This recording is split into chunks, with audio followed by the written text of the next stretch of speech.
Ciao ragazzi, un saluto di interworldwide. Thank you so much for tuning into another podcast. A small apologies from us for the time lapse in between episodes, but coming off a little bit of a sickness as well as a couple of other members of the brand as well. But we are back. The Mercato is in full swing. We've achieved the plus Valenza. The capital gains look done, and we've got an awesome moderately length show for you today. Joining me is one of the realest guests and one of my friends, Alessandro. Thanks for joining me again, mate. My pleasure as always. Hi, everybody. And I have another special guest today. His name is Gaetano Taormina. How are you, Gaetano? I'm doing just great. Thank you for having me. Anytime, guys. If you have not checked it out yet, the Cultural Land podcast with David and Alex. It's one of the best Italian football podcasts or any form of Italian football media. It's fantastic. Gaetano was a guest on the episode, I think last week or maybe a bit earlier than last week, and he gave an absolutely fantastic talk on a specialized subject, which is financial fair play. And I'm really looking forward to Gaetano, you giving a professional insight for some of our listeners today on financial fair play, especially with it being coinciding with Inter at the moment being the end of June and moving into the month of July with the plus Valenza reached. But we'll get back into that a little bit later. First of all, Gaetano, thanks again for joining us. Would you mind introducing yourself for the fans and also telling them a little bit about yourself, how you became an Inter fan? Perfect. Yeah, thank you. Thank you for your kind words regarding the interview and the note that I wrote about financial fair play. A little bit more background on myself. I became an Inter fan because when my family came over from Italy, there were the family members that I was closest to were Interiste, and one of the first jerseys I owned was a Bobo Vieri jersey, and for me, watching them play, and I was in love with the team, and I think that kind of generated a passion for calcio as a whole. And I think growing up and having like family models that were Inter fans and kind of having rivals that like cousins that were Milan fans and Juve fans, I think that is what fostered my love for the team. And being honored to watch them win a treble was just one of the high points in my life. And I'm forever thankful for that. So yeah, that fueled my passion for calcio and fueled my passion to write this piece. So yeah, thank you. That's awesome, man. I'll just let you know, a couple of others know, but I became an Inter fan because my father grew up in a small Western Sydney suburb called Prairiewood, and he used to play indoor cricket with an Italian boy down the street, and he'd go pick him up every once or twice a week. Anyway, one day my father rocked up to his door to pick him up for indoor cricket, and his mum answered and said, "Mi dispiace, Santino, Christian's just taken a flight to Italy." So my dad actually grew up in Western Sydney with Christian Bombovieri, and one day went to pick him up for an indoor cricket session, and his mum said, "I'm really sorry, but Christian's gone off to Italy to try out for some football." And that's a real story, that one. Wow. And I'm pretty much an Interista for the same as you as well. I grew up with an array of Juventus and Milan cousins and uncles, and it's just me and my dad that support Inter. So we stand strong, brother. Stand strong. All right, let's dive into a little bit of the Mercato, which, Inter's been in the headlines pretty much since day one that the season ended. We expected this, qualifying for the Champions League. It's going to be more consistent with the media. Alessandro, I know, has very similar views to me, very mixed feelings about the Mercato. I'd say the names that were being linked with Alessandro are a lot more consistent than recent years. Would you say? Because it seems like we've identified our targets, and even though the media likes to exaggerate and chuck rumors here and there, would you say that we've identified key targets, Alessandro? Yeah, it's a weird summer for us. We're not used to this clarity. I think we are actually looking for something weird to happen, some surprise. But uh, the, our new coach, our new president, our new structure was pretty clear. We are not past the Inter anymore. We have our targets. We know what we're doing. We know what we want to do next year, and that's it. And we are gonna work as much as possible to get to those players, and that's it.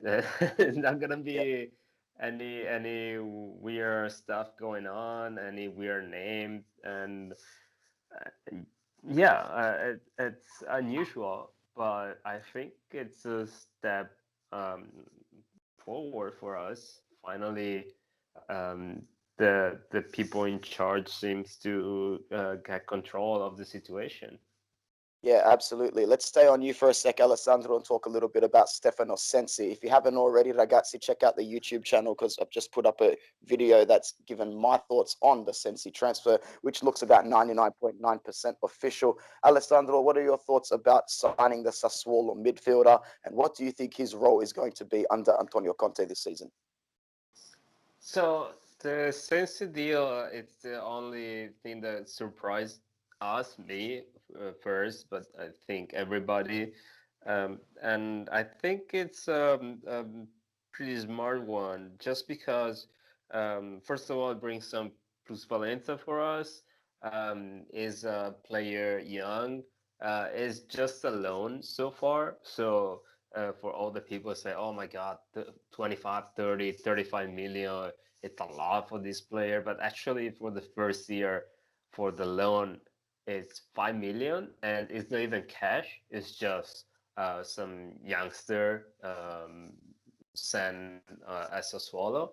So all in all, I don't see anything bad coming from this transfer, and we have a player that can give some rest to Brozovic when he needs some.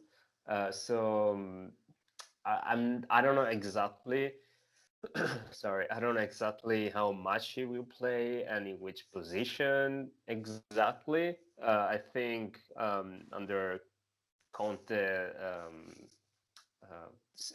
the situation will be clear once we start the season, and after that, I mean, it should be pretty locked. So let's Yeah, say, it's a very if sorry, go go on, go ahead. on, sorry, go on, sorry.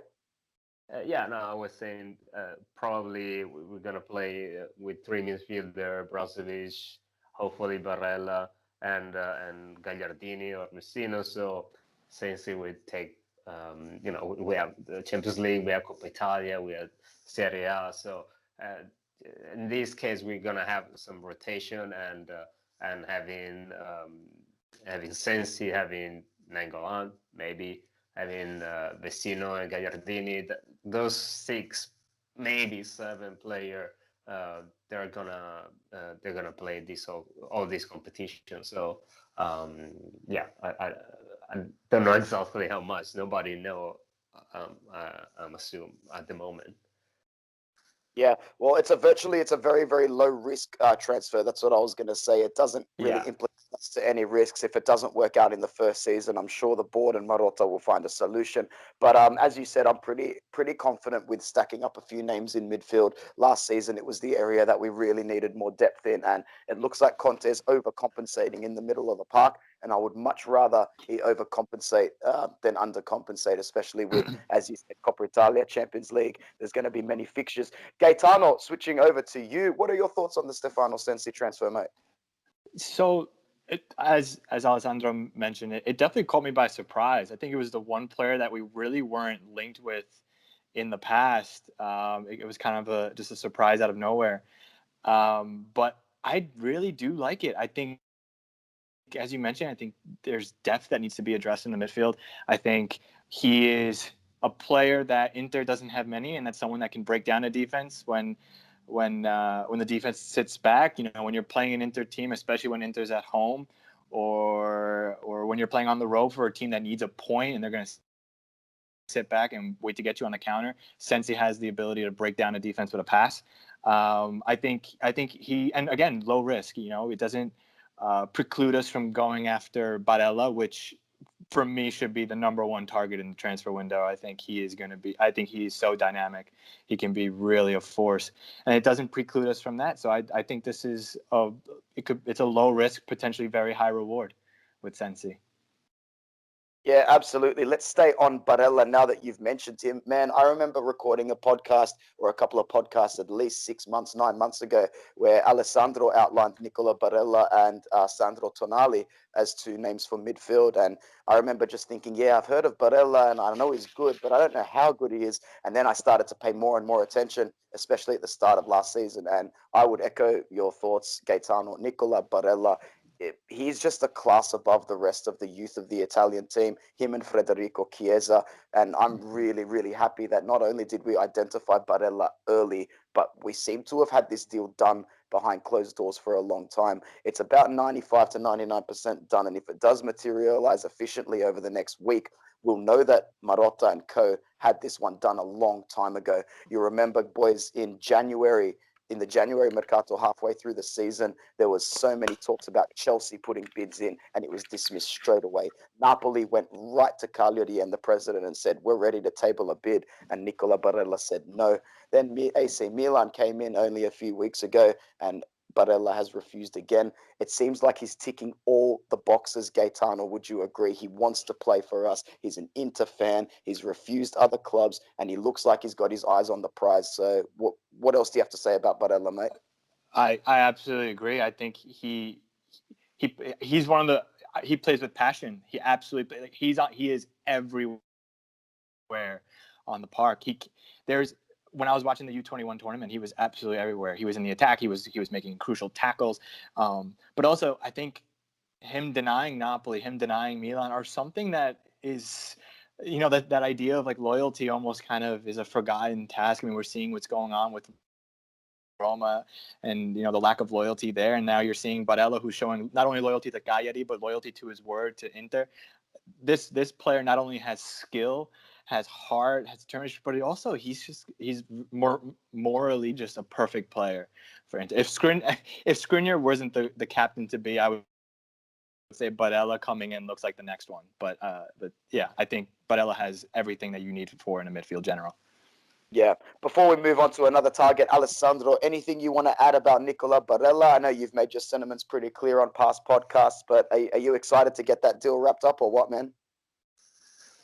Yeah, I'm very excited. And the only thing I can think of is players that are linked to Inter and they don't bring any plusvalenza. Probably they're going to be signed after the 1st of July for just a matter of, books and all the finance aspect of the deals and nothing more. So the Jaco thing was going to happen because there was some youngster involved, and but probably not anymore. So that's being pushed next week. Barella, same thing. There was no any youngest involved. So that's the only thing that it's like it's like Godin. These players that everybody knows they're probably gonna join Inter, but they're not actually joining Inter, and it's starting to become a little bit frustrating. But it's just a matter of keeping everything under control, under the financial aspect. That's it.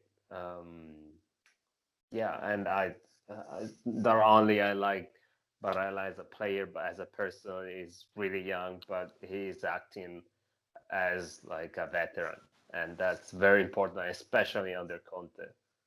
Yeah, it is frustrating because, we're only human and, impulsively we check the news pretty much every hour, 2 hours, and it's easy to get frustrated with all the news that's jammed down our throats. But when you really take a step back and analyze it, everything's been done sequentially very well. We had a June 30 deadline to meet the plusvalenza. We met it, even though we do kind of wait till the last 3 or 4 days, but we've done that. And now all the books are checked off and the steps are in place to have a very successful July.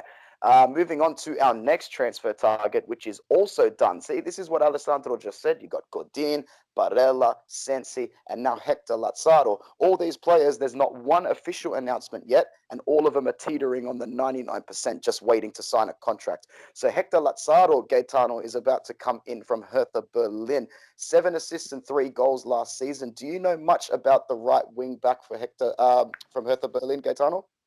I don't know much about him. I've done a little bit of research. I do think in a Conte system, you need a lot of depth in that area. D'Ambrosio doesn't seem like a person that could play that role. I think D'Ambrosio is looking more for one of those three center back positions. I think if I hear Perisic is rumored to go. If he's going to go, you're going to need a lot more depth there. Lazaro his assist numbers seem pretty sufficient. Crossing from the flanks has been a missing weapon in Inter's repertoire. So I think if he can put a good cross, I think he's well needed on the team. And Inter, I'm excited for the signing. I'm excited as well. Danilo D'Ambrosio is a player that has made fans like Alessandro and I eat our words over the last season, and I was more than happy to because he had a heroic campaign. Danilo D'Ambrosio obviously can't play the right wing back role. Do you think that he's going to be used as a centre back rotation for Antonio Conte? Probably. D'Ambrosio and Lazaro are completely different players. D'Ambrosio is more defensive player. Lazaro is more attacking wing, and that's how it was playing before Hertha Berlin. It was actually an attacking winger, mostly from the right, but it was switching to the left. And if I can say something now, that probably you're gonna remember later on the season, is gonna be our Cuadrado, and I kind of hate Cuadrado, but just because he was playing in other teams, having that kind of player, it's really, it could be pretty useful for us. Meaning somebody that attack and can go 1 versus 1 and probably win some free kick for us. That's a lot, especially in this modern soccer. So I'm excited. I don't know how well it's gonna play in the Conte system, but probably, Cuadrado did pretty good, and so I hope he can do the same thing for us. Yeah, absolutely. All right, moving on to the attack now. I don't know about you guys and how much attention you pay to social media, but Romelu Lukaku is doing everything he can to make everyone in the universe know that he wants to move to Inter. I don't think he's worn a piece of clothing that's not Nerazzurro for the last 2 weeks. He's taking photos on park benches that are the color blue. He's getting likes by other Inter players. I think it's all very premature unless they really do know something behind the scenes that hasn't been leaked at all to the media, because it's just really obnoxiously in our faces at the moment. Gaetano, what are your thoughts on Romelu Lukaku, especially considering the price tag that Manchester United refused to budge on? I think Lukaku would absolutely dominate in Serie A. I think he is a upgrade over a Duvan Zapata, who had a tremendous season this year. I think Lukaku, just his physicality alone is. I don't think there's somebody in Serie A that has that type of skill set. But there's the big problems. Like, one, can we afford him? And two, if we can't, there's one person that currently has that position that we need to sell, and he necessarily doesn't seem like he wants to leave anytime soon, though a lot of fans would love him to go. I think Mario Icardi is the stumbling block. I think he needs to go for this Lukaku move to happen, or we're going to have to raise funds another way, because the $70-80 million price tag is very, very steep. So I would love to see it. I think Lautaro and Dzeko are a tandem that could work just fine and secure top 4 again. But yeah, we'll have to see. I don't know. Lukaku, I would love to see him, but I don't know if it's financially feasible. Yeah, look, as we speak, Lautaro Martinez has just scored his sixth goal in 4 games for Argentina. Under 10 minutes again. I think next season, Antonio Conte is going to absolutely unleash El Toro, and it's making me feel a lot more relaxed about the striker situation, to be honest. I think we'd be in a little bit of a pickle if we didn't have a young Lautaro firing on all fronts. So I'm very confident. Alessandro, just going over quickly to you before we move on. How happy are you with Lautaro Martinez's progress in the national team? And, we saw so many games last season under Spalletti where Martinez didn't come in until the last 10 to 12 minutes. And even then, he looked good. How excited are you to see Lautaro get regular starting time, Alessandro? That's amazing. I was watching the first half of the Argentina game today with a couple of Chilean friends, and they didn't know Lautaro before that game. And after 45 minutes, they were like speechless. They were like, "Who the heck is this guy? It's amazing," you know. And so yeah, as you said, for next season, I feel more relaxed. At the same time, I don't think Icardi leaving is necessary for the Lukaku deal to happen, especially how Inter would like to make the deal, meaning a loan uh, with for about like 10 million for the first season, and then the rest, the big money in the next seasons. So it will be a low impact at first. Sorry. So at that point, Icardi could stay. The reason for Icardi to leave is not financial at that point. It's more um, because Conte and everybody would like to start fresh. So no more drama. So having Icardi there is just a reminder of what the previous season was. And you never know when the wife can speak like, oh, Icardi is not playing enough, or all that kind of situations that not good for us. So that's the real problem. I don't think it's financial at this point, especially since we we're good with the Mm. financial fair play, as long as I know. If I can add another thing more in general about the frustration you were talking about, um, I think especially the new generation or my generation to start. I grew up playing FIFA, Championship Manager, Scudetto, all these games that in 1 or 2 hours they give you the power to go through all transfer season, 2 transfer season, 3 transfer season, like nothing. And now dealing with real time, it's frustrating. When you were trying to buy a player on a video game, it takes a couple of minutes, 10 minutes at most, and it's not the how it works. It takes days, it takes weeks sometimes, and that can be frustrating and something that we need to relearn, like how Yeah, real life works. yeah, I It's agree. silly to say, but it's something that probably we, especially again, new generation are not used to. They think like, oh, this team wants this player, just uh, it should be done in 2 days. That's not how Yes. it works, unfortunately. While I agree for the most part, I think it's because there's a few clubs in the world, a la Manchester City, PSG, and Real Madrid, that actually do look like they've got a PlayStation controller in their hands while they're working real life. They just seem to be Mhm. playing FIFA in real life here, making signings left, right, and center, no matter what the fee is. But that's conversation for another time. Sticking on the financial fair play side of things, Gaetano, can you please give our listeners a thorough, or not thorough, as much as you want, a little bit of a breakdown of Inter's financial fair play situation, not only this season, but in the last few seasons leading up to this point. And then Mhm. concluding that, we're going to talk a little bit about our annoying cousins, AC Milan, and the news in relation to UEFA, which I'm looking forward to. So, Gaetano, grazie mille for coming on. Please give an insight to our fans because you talk it really, really well, my friend. Thank you. I appreciate the kind words.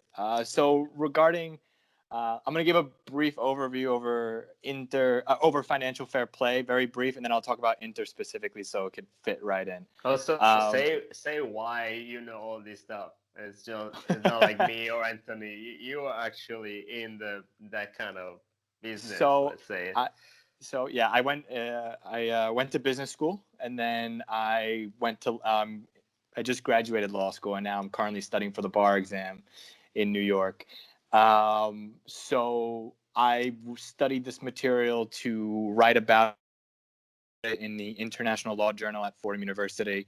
I discuss the inception of financial fair play, how it applies, its objectives, and then in my piece, in my note, I propose an argument for how it doesn't necessarily comply with the Treaty of the Functioning European Union, the TFEU, specifically Article 101.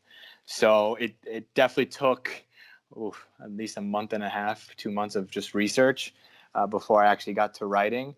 So that's the basis of my knowledge regarding financial fair play. So just a brief overview. Financial fair play was implemented to secure the future financial stability of European clubs. Admission into the big European tournaments is now conditioned upon a club meeting financial fair play levels. They need to meet correct financial standards. That the main standard is the break-even requirement. The break-even requirement says that a club can spend only what it makes in terms of acceptable revenue streams. These revenue streams come from either player sales themselves, from marketing, media, TV, ticket sales, etc. One of the non-okayed revenue streams is money that is poured into from an owner. Unfortunately, a lot of the old Italian clubs were operated this way. Massimo Moratti with Sabras Saras, I forget the actual name of the company, would typically pump in money into Inter to purchase players. Berlusconi and Mediaset did the same. And the old Roma owners as well. So there was a lot of dependence on these owners. Financial fair play took that out. Now the club has to operate as a financial unit on its own. And that caused problems, right? Inter wasn't able to compete. They weren't able to purchase players as they used to. 2010, when we were on top of the European world, we had a stacked team. But after that, there was a mass exodus of players. And that was throughout Serie A in general. So what later transpired was a series of new ownership, right? The top 6 Serie A teams as we speak, if I'm not mistaken, only 2 of them are owned by Italian owners to this day. That is Napoli and Juventus. Everyone else is a foreign owner, which if you had said that 10 years ago, it would have been an outrageous thought. So now we talk about Inter specifically. Inter was in a settlement agreement, right? When the Zhang family purchased a majority share of Inter from Eric Tohir, they went out and purchased players. Joao Mario, the infamous Gabigol, and other players. However, we didn't have the revenue streams to meet how much we spent. That and other spending issues caused us to enter into a settlement agreement where we had to break even every single year for the following 3 years, and that precluded us from purchasing players. Inter is finally meeting those conditions and now is exiting the settlement agreement. Now we can finally spend because we have, 1, improved revenue streams due to the TV deals. 2, we have international presence, and that is allowing us for better revenue streams as well. And 3, we're not handcuffed by a settlement agreement, which is stricter than the normal FFP regime. And I think now we should be able to see Inter finally compete on the worldwide stage. and the European stage specifically in the transfer market. So that's a brief. I hope I did it justice. If you have any questions, please feel free. That was fantastic, man. Thank you so much for the insight. I do have a question, actually, and it doesn't actually relate to us. So thank you for giving a breakdown on Inter and how we've been able to come back and, financially become stable for competing again. We see figures thrown around about the revenue that's been made in the past 2 seasons, and it's complementing the amount of investment that Zhang has made into the club as well. So no fans can really say that the current Inter lacks ambition. And that's something that we've complained about a lot since 2010. So it's good to see the ambition back in the club. Pardon me. The headline that is really breaking the Italian news this morning or last night, wherever you are and whatever time it is that you were looking at it, was the decision by UEFA. It looks to be an agreement between UEFA and AC Milan in order for them to drop out of the Europa League this season. Gaetano, would I be right in saying that AC Milan have just taken a step back, looked at the Europa League and gone, you know what, to hell with this competition for a season. We're just going to drop out, focus on Serie A. But what I want to know specifically, what does that mean for their financial fair play restrictions? Are they still fined? Are they still allowed to sign certain players? Can you give a little bit of insight on where AC Milan stand at the moment, on what they're projected to do over the next season? So regarding the ban in play, as you mentioned, it is an agreement, right? It's not necessarily the adjudicatory board didn't necessarily punish them. They agreed, which should give some insight into the hand that AC Milan was dealt, right? If they are willing to agree to a ban from European football for the next season, that shows that they didn't really have a lot of leverage in the negotiation table to begin with. So that should show a lot. However, financial fair play, just because you're not necessarily under a settlement agreement or a voluntary agreement, it still holds true. You still cannot spend more than the club is making.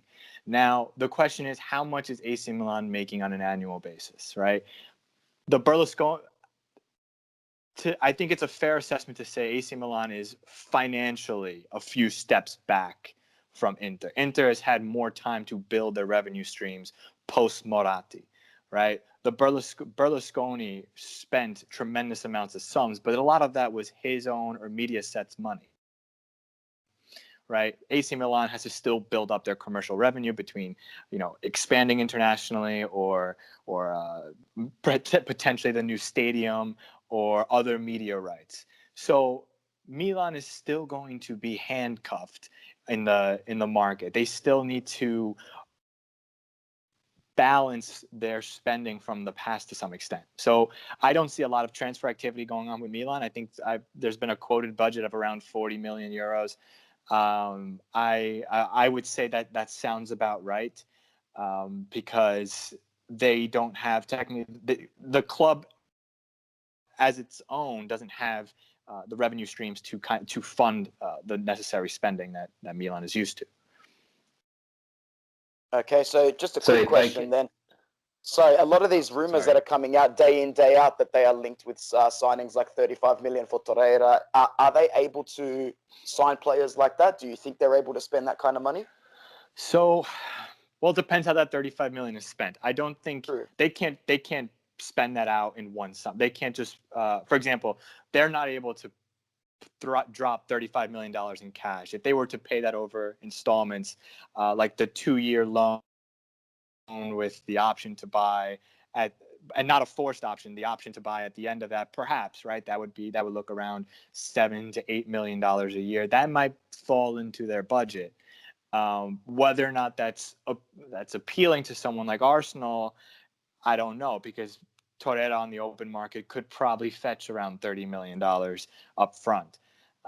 So Milan again is going to be restricted. I mean, you look at the other names that they're linked to. They're not Lukaku, Barella, or anybody else. I think Barella was more of just to spook Inter. I don't think they actually had the financial resources to make that deal. So I think they're going to be handcuffed if they do land the Torreira deal. It's because Torreira will go up to Arsenal and say, listen, like, I really want to go to Milan. Otherwise, I don't think Arsenal would be really attracted by Milan's offer. but Yeah. I could be wrong. Yeah, absolutely. Alessandro, do you have anything to add to the financial fair play or anything to speak to Gaetano about before we move into a couple of questions? Yeah, I do have a couple of questions, at least a couple of questions. I could spend a lot of time talking with Gaetano, but regarding the Milan situation, just to be clear, so now that they decided to drop out the European competition, is that like is giving them a clean sheet for what happened, or what's the situation? I mean, they start from this year, this new owner, or what's happening? So when the adjudicatory chamber of the UEFA control board issues a decision, it's usually regarding a 3-year window, right? I don't necessarily remember the 3-year window that is currently. I think it's 2015, 16, 17. I could be wrong. Yeah. But for that window, for that 3-year window, this is what the punishment is going to be. It's going to be an absence from the Europa League. It's going to be 2016, 2017, and 2018 that's going to come under the microscope. A new punishment could be implemented for that window as well if they see that the spending is absorbent compared to what they made that year. So Milan still is in a pretty deep hole, right? Because I believe the big spending was 2017, right? And 2017 was only a year ago. So next year, 2017 will still count in that 3-year window that the control board is going to analyze.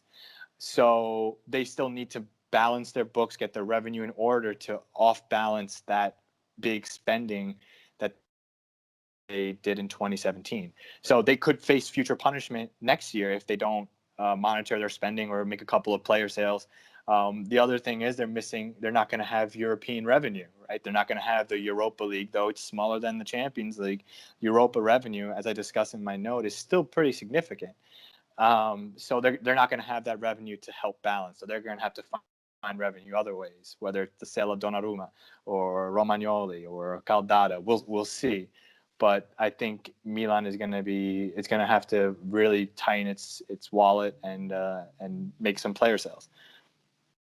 Yeah, so my second question was actually regarding the Donnarumma situation, meaning even if they sell Donnarumma, they still have to balance what they spent just the last year for the Paquetá, Piatek, and all those players. It's not like, oh, we sell Donnarumma, so now we have all the money to spend for this market, for this transfer market. All right. Exactly. So they say they do nothing else in this next window, right? They only sell Donnarumma. Say Donnarumma fetches $100 million, right? That would have to off balance the sales, the purchases that they made in 2017 and the Paquetá and Piontek deals that they made. But I think we should also note that I think Paquetá was around 35 million and Piontek was around 45 million. They necessarily didn't spend that figure in that year. It could be broken out. I don't remember how the deals were actually structured. So they may not have to fully pay like 75 million for those two combined. But yes, that's how the algebra kind of goes out. And got it. Whatever revenue they make from ticket sales or commercial, which now that they have a multi-billion-dollar owner with substantial assets, they could actually see revenue streams increase in the future. So, or as Inter did in the past, issue a bond that could help build financial revenue as well. That is acceptable for FFP standards. So there are a bunch of ways to help do it, but we'll see how they do it. So let's just say from now on, if they don't reach the -30, I guess, for the last 3 years, they still can be sanctioned in some form. Yes, exactly. And that's basically the situation we are right now. So we end our settlement agreement, but we're still under financial fair play. Correct. Okay. Exactly. Correct. Well, very, So very right now, insightful, boys. this can be. Ooh. Sorry, go on, go on. Oh, sorry. Yeah, I was gonna say that you could still, the agreement that they're in currently, the one that they signed for exiting the Europa League, is a much stricter settlement agreement that, say, Inter signed when they had to do the same after purchasing João Mario and Gabigol. It sounds like Milan's backs are really, really against the wall. And, I don't want to sound too vindictive before the season starts, but I wish them all the very, very, very worst in luck and in performance. So thank you for that, Gaetano and Alessandro. Pardon me. Conscious of time, we'll move along to a couple of questions. We had 4 questions sent in this week, but 2 of them were actually answered to perfection when we spoke in the Mercato. So I'm only going to choose the 2 questions, and they're both not related to Inter, which will bring a little bit of a different dimension to the end of this podcast. Both of them regard the Italian national team, both the youth under 21s and the women's. So the first question is from Victor in Sydney, and I'm glad somebody said it. What do you guys think of the Azzurrini exiting another, excuse the language, bullshit format from UEFA? Me personally, I wasn't happy to see them go out, but I think we shot ourselves in the foot against Poland, something like 32 shots on goal. Everybody knew the format of the competition before they went into it. You remember Portugal won the 2016 Euro by getting out of the group stage with 3 competition points, 3 draws. They were hanging by the skin of their teeth, and they went on to win it. So, boys, your response to that one, Alessandro, what were your thoughts on the under-21s exiting? Do you think it was really unfair, or do you think Di Biagio's one-dimensional tactics is what screwed us over in the end? I guess the second more than the first.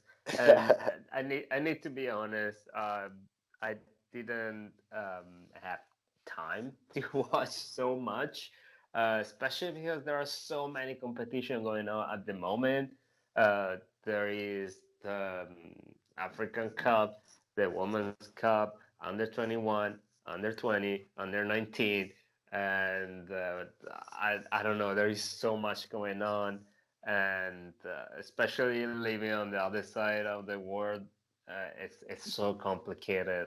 And so I'm sorry, but I can't follow everything unless somebody decided to pay us. Then I can spend the whole day watching soccer. I'll be the happiest man alive.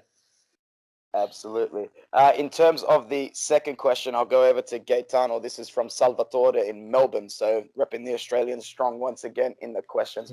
The Italian women's team qualified for their first World Cup this year, and they have exceeded expectations. They were the 3rd favorite in the group behind Brazil and Australia, and they managed to get out of there.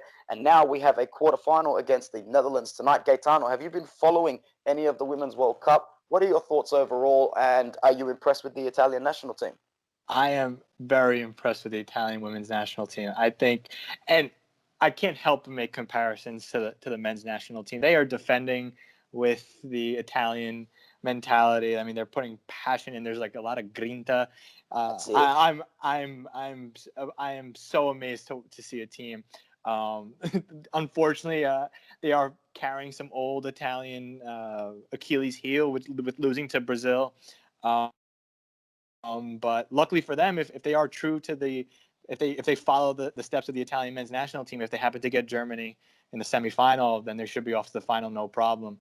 So we'll see. But I'm so happy to see them.